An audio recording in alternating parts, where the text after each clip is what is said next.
আজ নিয়ে চলে এসেছি নতুন একটা ভিডিও, সাথে থাকবে। আর ভালো লাগলে অবশ্যই চ্যানেলটা লাইক, শেয়ার, সাবস্ক্রাইব করবে। আমি আজ তোমাদের সাথে শেয়ার করব মেঘালয় জার্নির ফার্স্ট দিনের অভিজ্ঞতা। কিভাবে যাবে, কোথায় থাকবে, ফার্স্ট দিনে কি কভার করতে পারবে, সব কিছু। প্রথমেই বলবো মেঘালয় ভারতের এমন একটি রাজ্য যেখানে প্রতি বছর অনেক পর্যটকেরা যায়। এই রাজ্যের প্রাকৃতিক পরিবেশ যেন বরপ্রাপ্ত, সে জলপ্রপাত হোক বা উপজাতিদের তৈরি লিভিং রুট ব্রিজ।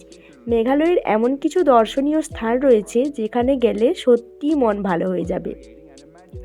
যদি তোমরা কলকাতা থেকে যাও তাহলে অ্যাভেলেবেল ট্রেন যেগুলো তোমরা বুক করতে পারো সেগুলো হলো Saraighat express, Kaziranga express, Kanchenjunga express.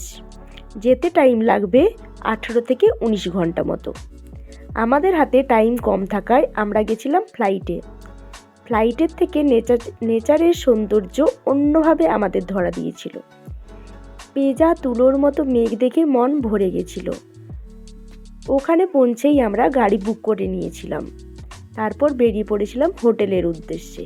যেতে যেতে আমরা সাইট সিইংয়ে কভার করতে পেরেছিলাম Umiam lake, Wards lake, Don Bosco museum, golf course, Lady Hydari park. তো তোমরা যখন যাবে তখনও একটা গাড়ি, যদি স্টেশনে নামো তাহলে ওখান থেকে গাড়ি বুক করবে, আর ফ্লাইটে নামলে তো এয়ারপোর্ট থেকে করবে। তারপর যাওয়ার পথে এই জায়গাগুলো কভার করতে পারো। মেঘালয় বেড়াতে যাওয়ার সেরা সময় বর্ষাকাল।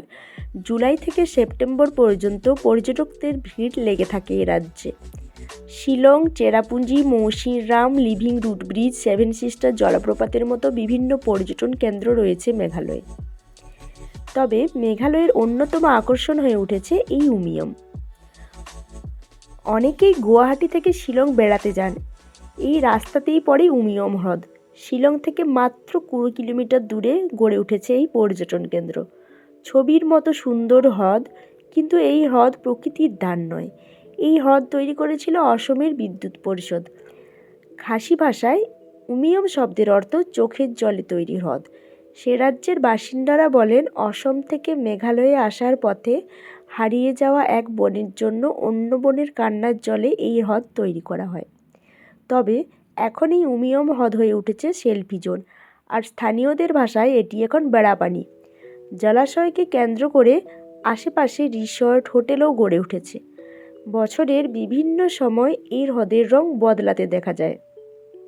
আকাশ পরিষ্কার থাকলে হ্রদের জল দেখায় নীল, আর বৃষ্টি হলে ঘোলাটে। তবে বছরের বেশিরভাগ সময় এটি নীলচে সবুজ থাকে।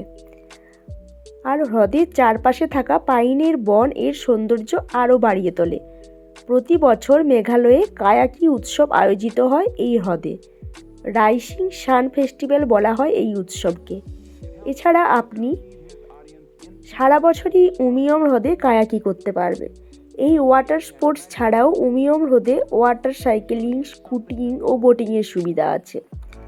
তারপরে যেতে পারো গল্ফ কোর্স, যেখানে গেলে মন জুড়িয়ে যাবে। কেউ যেন সবুজ চাদরে মুড়ে দিয়েছে পুরো গল্ফ কোর্সকে। কি অপূর্ব লাগছিল বলে বোঝানো যাবে না। তারপর গেছিলাম ওয়ার্ডস লেক, যেটা দেখতে ঘোড়ার খুরের মতো।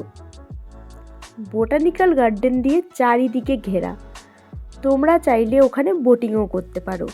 লেকের মধ্যে একটা উডেন সেতু আছে, যেটা ওই লেকের একটা বিশেষত্ব। যাই হোক, এরপর আমরা গেছিলাম ডন বস্কো মিউজিয়াম। টিকিট মূল্য 100 রুপিস পার হেড। টাইম কম থাকায় আমরা পুরোটা কভার করতে পারিনি। তবে ওখানে এত জিনিস আছে, দেখতে মোটামুটি 4 থেকে 5 ঘন্টা আরামসে লেগে যাবে। সাইট সিইং করে আমরা ফিরে এসেছিলাম হোটেলে, যেটা পুলিশ বাজারের মধ্যে ছিল। একদিনের ফিজ মিনিমাম 1200 থেকে স্টার্ট হয় একটু ভালো হোটেল বুক করতে চাইলে। আজ এই পর্যন্তই বন্ধুরা। নেক্সট এপিসোডে আমরা কভার করব জাওয়াই সাইট সিইং আর ক্রাংশরি ওয়াটারফলের যাবতীয় তথ্য। এখন বাই বাই বন্ধুরা।